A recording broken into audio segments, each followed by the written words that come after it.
I am a 33 years old female. And I found out that my ex-husband 37 male was cheating on me when I was 7 months pregnant with our son. I got a divorce and we share custody of our 3-year-old son. My ex-husband's girlfriend tried to get involved in my parenting several times.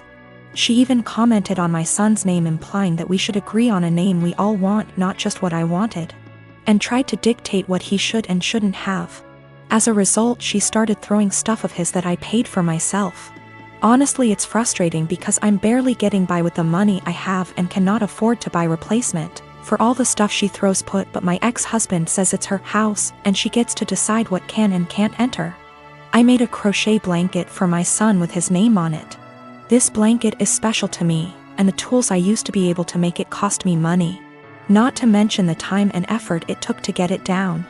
I sent my son to stay with his dad days ago, and he wanted to take the blanket with him to sleep with it. I don't know exactly what happened, but when I came to pick him up he told me his dad's girlfriend took it away from him and threw it out, leaving him with no blanket to sleep with at night as punishment for him for not accepting the one she offered. I was furious. I called his dad but he hung up on me. I sent him a text explaining the situation, but he texted back telling me that I should stop the drama and go look for a job if I have so much free time on my hand, instead of picking on his girlfriend. I felt frustrated. I visited his family who are good to me and told them about what their son's girlfriend did. Now it's worth mentioning that she's been working hard for their approval and to get on their good side. They were shocked to know about what she did. They all flipped out on her and started calling her out. My sister-in-law took it further by putting this on social media, which made other family members see what she did. My ex-husband called me yelling about my pathetic attempt to turn his family against his girlfriend. I could hear her freaking out in the background while he was lashing out at me, saying I ruined every chance she had to have a good relationship with her future in-laws. I hung up and felt absolutely horrible, even though I was just venting to his family about what happened and felt frustrated. I'm not sure anymore since the whole family aren't speaking to her SI that might have a lasting impact on their relationship with her. I have 3 siblings between the ages of 10 and 18. I'm the oldest, fourth at 25.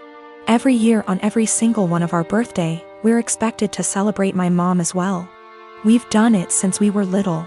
It was taught to me as giving thanks for carrying plus giving birth to us, which I'm all for. I am grateful as we wouldn't be here without her.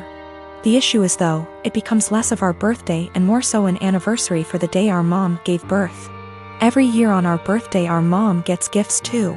As we got older, we're now expected to get her monetary gifts, and not cards or homemade stuff. Just recently was my birthday and I was gifted some much needed clothes and dishware for my new apartment. My dad, however, got my mom a new MacBook. My siblings all got her gifts too. My youngest brother isn't expected to give much. But my 16-year-old sister and 18-year-old second brother work, so they're expected to give gifts too. My sister pulled me aside before my birthday and said she was sorry she couldn't get me much. She got me a sweater, I love it. And that she wanted to get me more, but our mom was pressuring her to get a certain necklace for our mom. Apparently my mom had been dropping hints for months and my sister was worried our mom would be upset and feel underappreciated if she didn't get it. I asked how much it was, and my sister said it was $300. I honestly lost it on our mom and chewed into her later that afternoon when my mom opened her gifts after me.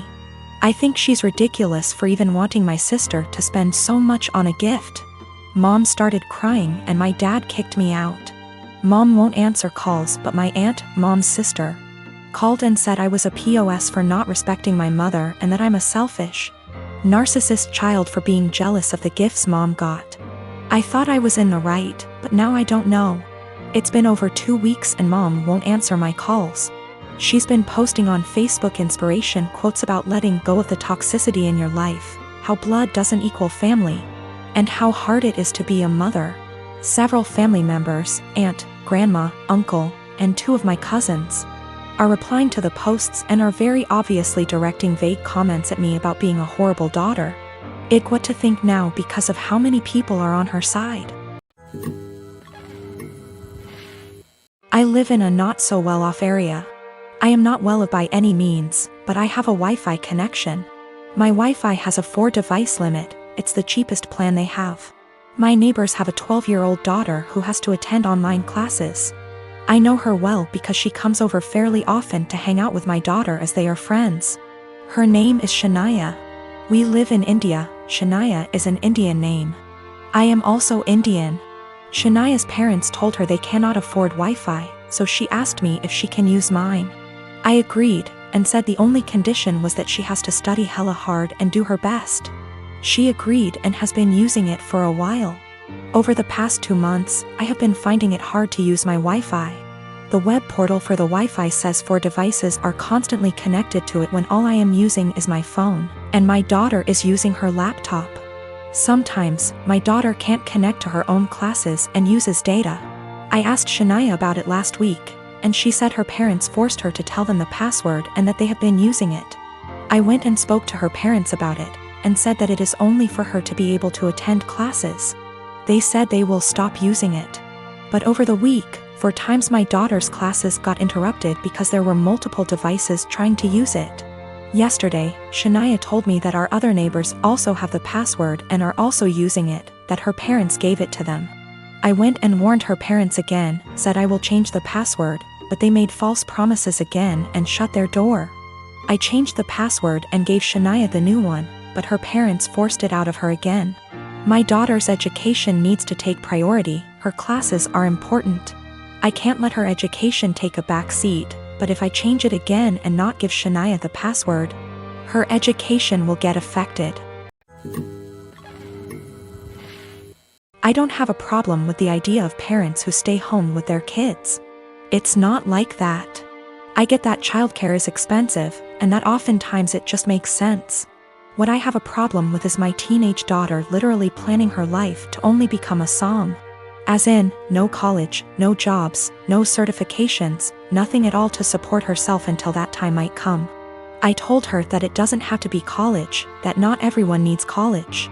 But that she needs to do something to start making money to put away so that, if anything goes wrong with her plan, she has a way to support herself and the potential kids. Her feedback was that her backup plan was me and my husband. She would move in with us and go from there. We would help them survive. I told her then, what happens if we die, or we're incapacitated? She said, I don't know, Mom, this is ridiculous, none of it is going to happen. I told her bluntly that I don't want her becoming Nancy Botwin 2.0, that if something happens, she needs to have a backup plan and something behind her other than relying on other people.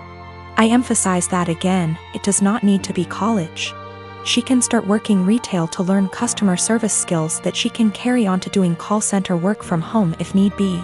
She can start working as a receptionist somewhere. She can do any number of things. But she says no, she's going to plan to be a som. With that all in mind, I asked her, when she graduates high school, what is she going to do? She said, just try to find a husband. Maybe marry someone in the military. I asked her again, in between that time, how is she going to pay her bills? Her rent? She said she assumed she would be living at home. I told her no, and that she would be moving out. She could live at home if she gets a job or tries to get some kind of community college degree or certification. But that if she insists on being a deadbeat loser and waiting for a man to come and rescue her, she's on her own. This didn't go over well, and I am now being held up as totally unreasonable, mean, etc. I don't think I'm wrong at all. I want to set her up for a lifetime of success and happiness. If this wonderful man who comes and whisks her away, knocks her up, etc., gets injured or dies, I don't want to have her come knocking at our door because she can't afford to take care of herself.